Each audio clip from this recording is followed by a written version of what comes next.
Hola, mucho gusto. Mi nombre es Edney Ricardo Hernández Carreón, estudiante de la licenciatura en Derecho de la Universidad Virtual del Estado de Guanajuato. A continuación daré respuesta a este reto y para ambos casos.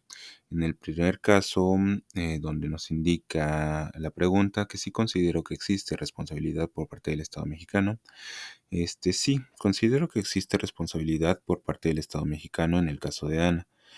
Esto por varias razones. La primera sería la violación de la libertad de expresión, indicada en el artículo 13 de la Convención Americana sobre Derechos Humanos. Ana estaba repartiendo panfletos con citas bíblicas en un espacio público, lo cual está protegido por el derecho a la libertad de expresión.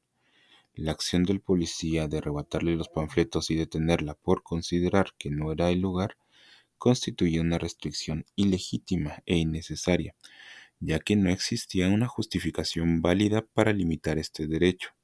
No había alteración real del orden público y la medida fue desproporcionada, ya que el reparto de panfletos no implica violencia ni incitación al odio.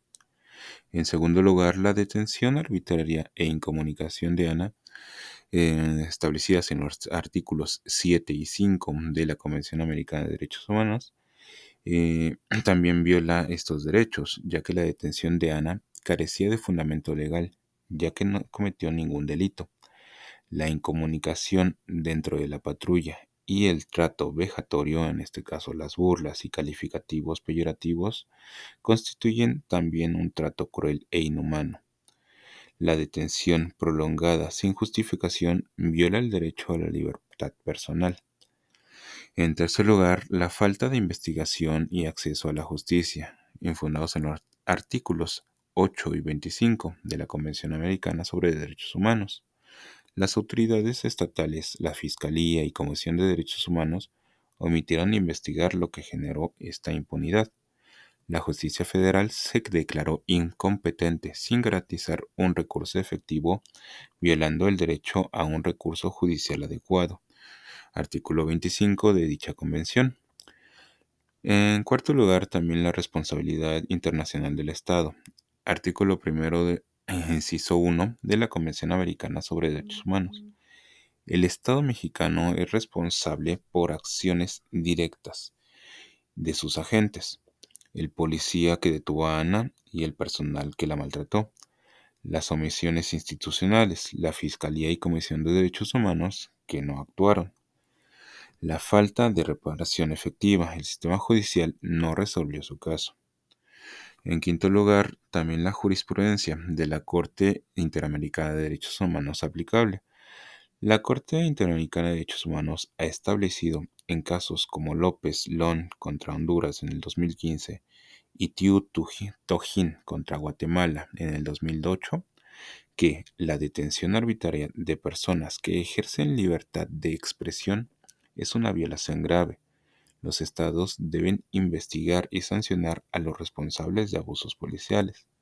La falta de investigación efectiva configura una violación adicional al deber de garantía. En este caso, en conclusión, el Estado mexicano incurrió en responsabilidad internacional, ya que violó los derechos a la libertad de expresión, libertad personal e integridad personal de Ana.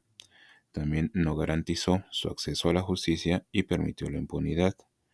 Y no previno, por último, y no tampoco reparó el trato cruel y degradante que ella sufrió. Por lo tanto, la Corte Interamericana de Derechos Humanos podría declarar la responsabilidad del Estado y ordenar medidas de reparación, como una investigación efectiva, sanciones a los responsables, una indemnización hacia Ana y reformas también para evitar que hechos similares se repitan.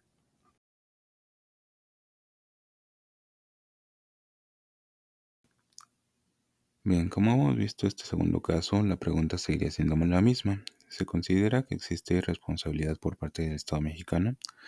Yo sí considero que existe responsabilidad por parte del Estado mexicano. En este caso, por ejemplo, el primer punto sería la violación del principio de legalidad y proporcionalidad, indicado en el artículo 9 de la Convención Americana sobre Derechos Humanos, ya que el decreto impuesto por el gobernador establecía una medida restrictiva, en este caso el toque de queda, sin considerar excepciones para personas en situación de calle, como lo fue Andrés. La falta de adecuación legal, en este caso una medida de confinamiento obligatorio, debe ser proporcional y considerar circunstancias excepcionales.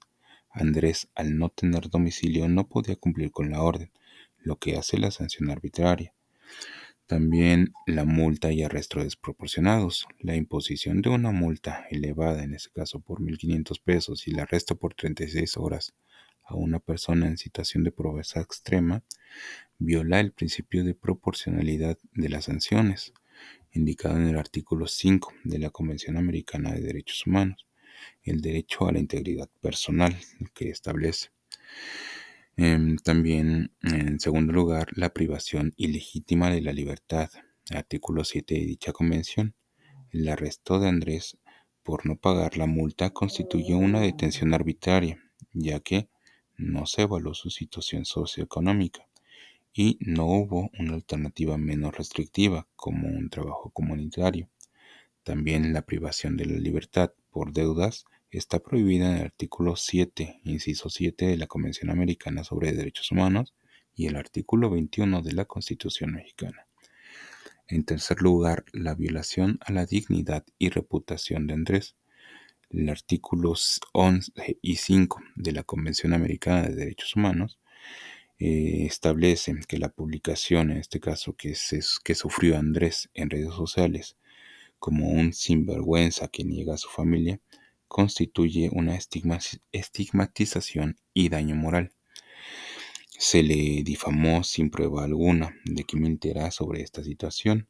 También tuvo un trato cruel e inhumano, indicado en el artículo 5, donde fue expuesto en público y esto agravó su vulnerabilidad y violó su derecho a la honra. En mi punto número 4, la discriminación por condición socioeconómica, indicado en el artículo 1, inciso 1 de dicha convención y también en el artículo 1 constitucional.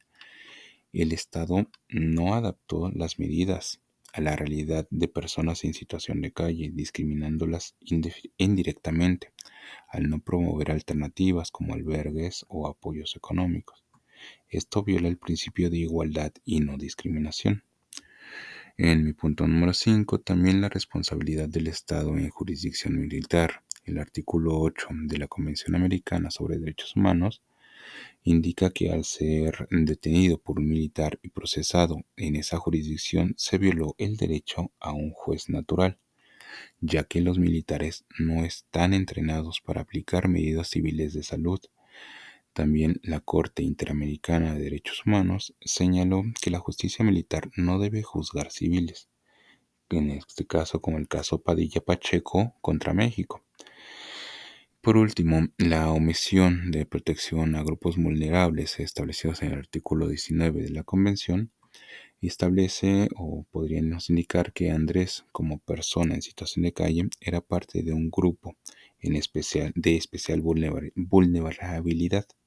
El Estado omitió su deber de protegerlo en lugar de discriminarlo. Por ende, el Estado mexicano, en mi perspectiva, incurrió en irresponsabilidad o en la responsabilidad internacional por no adoptar medidas o por tomar medidas desproporcionadas y arbitrarias, como fue el toque de queda sin tomar en cuenta algunas excepciones, la detención ilegítima por la deuda económica, la violación a la dignidad, en este caso el boletinamiento como lo vimos en público de Andrés, la discriminación por su condición socioeconómica y el uso indebido de la jurisdicción militar. La Corte Interamericana de Derechos Humanos ha establecido en casos como caso López Soto contra Venezuela que las restricciones durante emergencias deben ser necesarias, temporales y no discriminatorias. Aquí el Estado falló en estos criterios. También dicha Corte podría declarar la violación de los artículos 5, 7, como vimos también el 8, 11 y 9 de la Convención Americana sobre Derechos Humanos y ordenar reparaciones como la indemnización, medidas de no repetición y políticas para personas en situación de calle. Este caso refleja una política pública fallida que criminaliza la pobreza en lugar de proteger los derechos humanos durante una emergencia. Muy bien, en conclusión, en ambos casos presentados se evidencia una clara responsabilidad del Estado mexicano en la violación de derechos humanos fundamentales, de acuerdo con la Convención Americana sobre Derechos Humanos y la jurisprudencia de la Corte Interamericana de Derechos Humanos.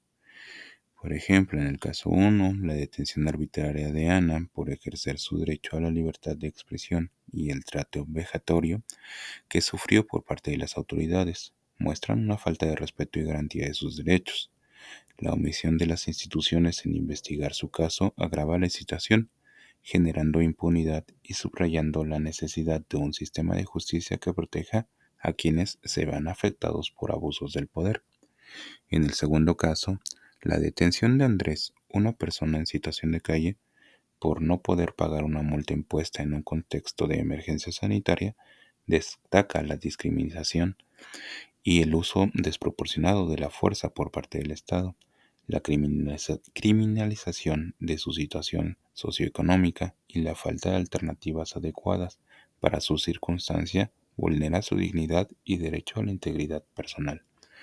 Ambos casos reflejan patrones de desprotección hacia grupos vulnerables y la necesidad urgente de que el Estado adopte medidas efectivas para garantizar el respeto a los derechos humanos, previniendo la violencia institucional y asegurando la igualdad y no discriminación en la aplicación de la ley de la Corte. También, la Corte Interamericana de Derechos Humanos tiene la capacidad de intervenir, declarando la responsabilidad del Estado mexicano y ordenando reparaciones que incluyen no solo en indemnizaciones, sino también reformas estructurales para prevenir la repetición de este tipo de abusos. En resumen, ambos casos son un llamado de acción para que el Estado asuma su responsabilidad en la defensa de los derechos humanos, garantizando la protección y dignidad de todos sus ciudadanos, especialmente de los más vulnerables.